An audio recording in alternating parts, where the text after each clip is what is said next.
শুক্রবার মেদিনীপুরের মাটি থেকে লোকসভা ভোটের আগেই হুঙ্কার দিলেন তৃণমূল সেনাপতি অভিষেক বন্দ্যোপাধ্যায়। মেদিনীপুর কলেজিয়েট মাঠের বিশাল জনসভা থেকে একযোগে বিজেপি ও বামেদের নিশানা করলেন তিনি। মেদিনীপুরের এই কলেজ মাঠে আমি প্রত্যেককে, আমাদের মাঠ প্রায় কানায় কানায় পূর্ণ, এবং আজকে যে উৎসাহ উদ্দীপনার পরিচয় আপনারা দিয়েছেন, আমরা মেদিনীপুরের মানুষের কাছে চিরকৃতজ্ঞ।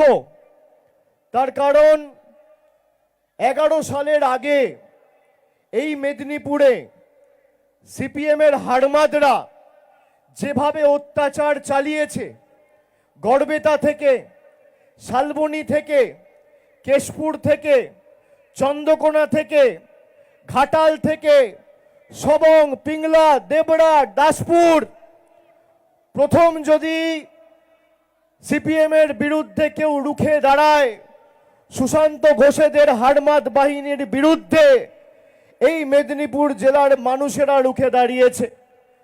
2011, 2016, 2021 তিনবার যে মামাটি মানুষের সরকার বাংলায় প্রতিষ্ঠিত হয়েছে, সেখানে সবথেকে গুরুত্বপূর্ণ ভূমিকা বা অগ্রণী ভূমিকা যদি কেউ পালন করে থাকে, এই জেলার মানুষ করেছে। গত বিধানসভাতেও আপনারা 15টার মধ্যে আমাদের 13টা আসনে জিতিয়ে আমাদের জয়যুক্ত করেছিলেন। খড়গপুর সদর আর ঘাটালে অল্প কিছুর ব্যবধানে তৃণমূল প্রার্থীরা পরাজিত হয়েছিল। আজকের সভায় তৃণমূলের বুথ স্তরের কর্মী প্রতিনিধিরা যারা আছেন, তাদের অঙ্গীকার নিতে হবে, এবার 13-2 নয়, 12-3 নয়, 10-5 নয়, 14-1 নয়, 15-0 তৃণমূলের পক্ষে করতে হবে। যে কটা হাড়মাদ বেঁচে রয়েছে, সব কটাকে ঝেঁটিয়ে এই মেদিনীপুরের মাটি থেকে বিদায় দিতে হবে। এদিনের সভায় সরাসরি শুভেন্দু অধিকারীকে আক্রমণ শানালেন তৃণমূল সভাপতি। বললেন জেল যাওয়ার ভয়ে মেদিনীপুরের গদ্দার অমিত শাহের পায়ে গিয়ে পড়েছিলেন। নাম না করেই বুঝিয়ে দিলেন সিবিআইডির ভয়েই নাকি দল বদল করেছেন বিরোধী দলনেতা। ব্রিটিশের বিরুদ্ধে লড়াই করেছিলেন, আর এই মেদিনীপুরের মাটিকে 2020 সালে একই মাঠে একজন গদ্দার নরেন্দ্র মোদীর স্বরাষ্ট্রমন্ত্রী অমিত শাহের পদলেহন করে নিজের সিবিআই এর জেল যাত্রা বাঁচানোর জন্য পায়ে হাত দিয়ে বিজেপিতে যোগদান করেছিলেন। বিজেপির মডেল পশ্চিম মেদিনীপুরে কি? নিচে সিপিএম এর হাড়মাদ আর উপরে বিজেপির গদ্দার, যারা এক সময় সিপিএম করে বাংলার হাজার হাজার মানুষকে ভীত সন্ত্রস্ত করে। আমার বলতে দ্বিধা নেই যে এই মেদিনীপুরের মাটিতে গত 25-30 বছরে তৎকালীন কংগ্রেস এবং তৃণমূল কংগ্রেস তৈরি হওয়ার পর তৃণমূল কংগ্রেসের হাজার হাজার কর্মী সমর্থকদের সিপিএম এর হাড়মাদরা কিভাবে অত্যাচার করেছে। পুকুরে বিষ দিয়ে দেওয়া, ঘরে জল বন্ধ করে দেওয়া, বাড়িতে আগুন লাগিয়ে দেওয়া, ঘরে আগুন লাগিয়ে দেওয়া, আমরা সে সমস্ত দিন দেখেছি। আজকে বিজেপির নেতৃত্বে এই মেদিনীপুরের মাটিতে কারা রয়েছে, আমি যদি আপনাদের নামগুলো বলি, শালবনীতে দেবাশিস রায়, সুশান্ত ঘোষের অফিস দেখাশোনা করত, সে এখন শকের কাটা জিপির বিজেপির বুথের সভাপতি। কেশপুরে তন্ময় ঘোষ, প্রাক্তন সিপিএম এর ব্লকের সভাপতি, বর্তমান বিজেপির জেলা কমিটির মেম্বার। সুবীর ঘোষ, তন্ময় ঘোষের ভাই, সে প্রায় দাদাকে টপকে যায়।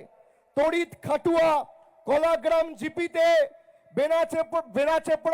বেনাচাপড়া হত্যাকাণ্ডের অন্যতম অভিযুক্ত, তিনি এখন বিজেপির নেতা।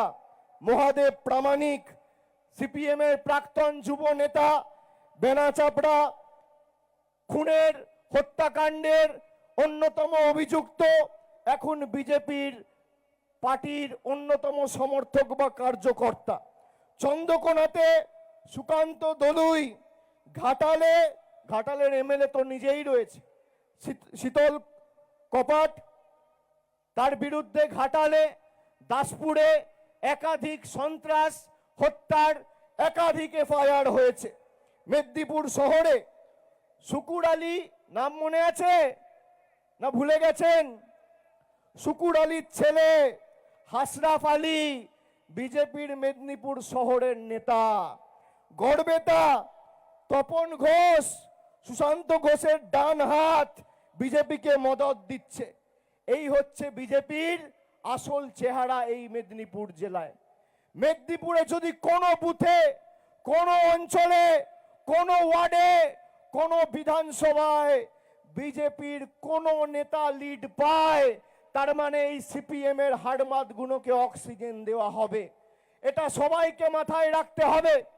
যারা আমাদেরকে পরিবর্তন চাই বলে আমাদের সরকারকে ব্যঙ্গ বিদ্রুপ করছে, 34 বছর সিপিএম এর হয়ে যারা মানুষকে অত্যাচারিত করেছে, মানুষকে বন্দুক নলের নিচে বাঁচতে বাধ্য করেছে, আজকে তারা বিজেপির নেতা, তারা পরিবর্তন আনবে।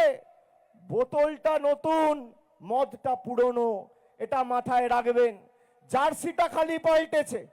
আগে সিপিএম এর হাড়মাত ছিল, এখন বিজেপির জল্লাদ। তবে এখানেই শেষ নয়, বড় সড়ো বোমা ফাটালেন বিজেপি বিধায়ক হিরণ চট্টোপাধ্যায়কে নিয়েও।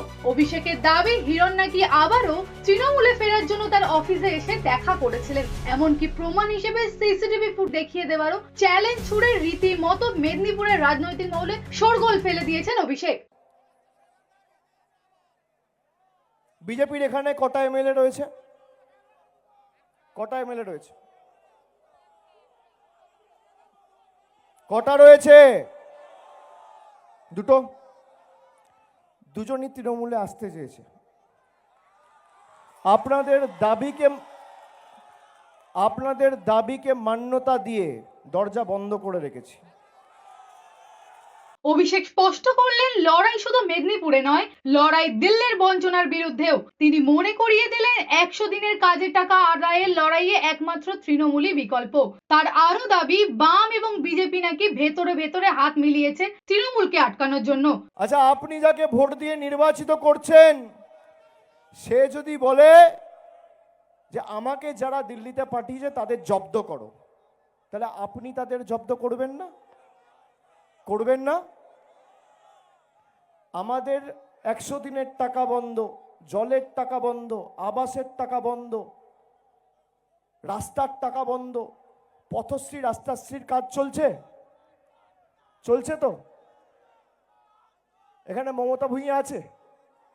আমি দাসপুরে গিয়ে কথা দিয়ে এসেছিলাম, কাজ শুরু হয়েছে। আমি দাসপুরে কথা দিয়েছিলাম যে দাসপুর থেকে তৃণমূল যদি ভালো ফল করে 24-এর নির্বাচনে গিয়ে, খালি দাসপুরের মাটি থেকে 25 থেকে 30 কোটি টাকার রাস্তার কাজ আমাদের রাজ্য সরকার করবে। আজকে কাজ শুরু হয়ে গেছে। 10 পয়সা নরেন্দ্র মোদী সরকার দেয়নি। আমি এখানে মেদিনীপুরে কিছু মানুষের সাথে 2023 বা 24 পঞ্চায়েত নির্বাচনের আগে পরের ঘটনা হবে, যাদের পাট্টার সমস্যা ছিল, আমি গিয়ে দেখা করেছিলাম। খুব সম্ভবত বোধহয় অজিতদার কনস্টিটিউয়েন্সিতে 10 দিনে করে দিয়েছি। আমি যেটা পারবো বলি, করব বলি, সেটা করি। আর যেটা পারবো না, আমার দ্বারা হবে না, আমি মানুষকে বিভ্রান্ত করব না। দিশা দাসের রিপোর্ট, হেডলাইন্স কলকাতা। আনন্দ আর ভালোবাসার দীপ্তিতে গড়া সমুজ্জ্বল পরমা, ঠিক তোমারই মতো। শ্যাম সুন্দর কোম্পানি জুয়েলার্স, আগরতলা, উদয়পুর, ধর্মনগর, কলকাতা।